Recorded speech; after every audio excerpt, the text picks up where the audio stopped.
நம்ம legend சரவணனோட leader படத்தோட official trailer பார்த்தீங்கன்னா இப்போ ரிலீஸ் பண்ணிட்டாங்க. ஸோ ட்ரைலர் நேம் பார்த்தீங்கன்னா ஆக்ஷன் ட்ரைலர்னு வச்சுருக்காங்க. ஸோ கரெக்டாக தான் பார்த்தீங்கன்னா மென்ஷன் பண்ணியிருக்காங்க.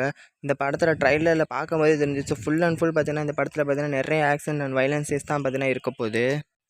ஸோ அது வேறு இல்லாமல் இந்த டீசரில் பார்க்கும்போது பார்த்தீங்கன்னா இது லெஜண்ட் சரவணோட 2வது படம் தானான்னு டவுட்டாக இருக்குது. ஏன்னா நம்ம சிவகார்த்திகேயனே பார்த்தீங்கன்னா ஒரு மாஸ் ஹீரோவாக மாறுறதுக்கு பார்த்தீங்கன்னா கிட்டத்தட்ட 23 படம் தேவைப்பட்டுச்சு. ஆனால் இந்த மனுஷன் பார்த்தீங்கன்னா செகண்ட் படத்துலேயே பார்த்தீங்கன்னா ஒரு பக்கா மாஸ் ஹீரோவாக பார்த்தீங்கன்னா மாறி நிற்கிறாரு.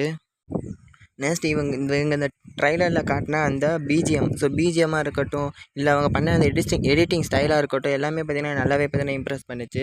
ஸோ இது வேறு இல்லாமல் முக்கியமாக பார்த்தீங்கன்னா இவங்க இதுக்கு முன்னாடி பார்த்தீங்கன்னா ஆல்ரெடி கிளிம்ஸாக இருக்கட்டும், டீசராக இருக்கட்டும், ட்ரைலர், ஸோ 3 வீடியோ ரிலீஸ் பண்ணியிருக்காங்க. இது வரைக்கும் இந்த படத்தோட கதையை பார்த்தீங்கன்னா அவங்க இன்னும் மென்ஷனே பண்ணலை. ஸோ இதுலேருந்தே தெரியுது படத்தில் ஏதோ பார்த்தீங்கன்னா முக்கியமான ட்விஸ்ட் இருக்குது. ஸோ இவங்க பார்த்தீங்கன்னா கதையை பார்த்தீங்கன்னா ரிவீல் பண்ணக்கூடாதுன்னு ஒரு ஐடியாவில் தான் பார்த்தீங்கன்னா மூவி டீம் இருக்காங்க. ஸோ இன்னொரு மெயின் ப்ளஸ் பார்த்தீங்கன்னா இந்த படத்தில் பார்த்தீங்கன்னா இவங்க நிறைய டைலாக்ஸ் பார்த்தீங்கன்னா நல்லாவே பார்த்தீங்கன்னா யூஸ் பண்ணியிருக்காங்க. ஸோ இவங்க சொல்கிற ஒவ்வொரு டைலாக்ஸும் பார்த்தீங்கன்னா ஒவ்வொரு இம்பேக்டாக பார்த்தீங்கன்னா இருக்குது. ஸோ உங்களுக்கு எப்படி எதுன்னு சொல்லுங்கள். ஸோ நெக்ஸ்ட் இந்த படத்தோட ரிலீஸ் டேட், ஸோ இவங்க ஃபஸ்ட்டு April 3 பார்த்தீங்கன்னா ரிலீஸ்னு சொன்னாங்க. அப்புறம் 9ஆம் தேதி பார்த்தீங்கன்னா போஸ்ட்மார்ட் ஆகி போனாங்க. ஸோ இப்போ அகைன் பார்த்தீங்கன்னா April 3னே பார்த்தீங்கன்னா மென்ஷன் பண்ணியிருக்காங்க. ஸோ என்ன கேட்டால் இந்த ரிலீஸ் டேட் பார்த்தீங்கன்னா ஒரு நல்ல ரிலீஸ் டேட் தான். ஸோ நீங்கள் சொல்லுங்கள், இந்த படத்துக்கு மேலே உங்களுக்கு எந்த அளவுக்கு எதிர்பார்ப்பு இருக்குது, இந்த ட்ரைலர் உங்களை சாட்டிஸ்ஃபேக்ஷன் பண்ணிச்சான்னு.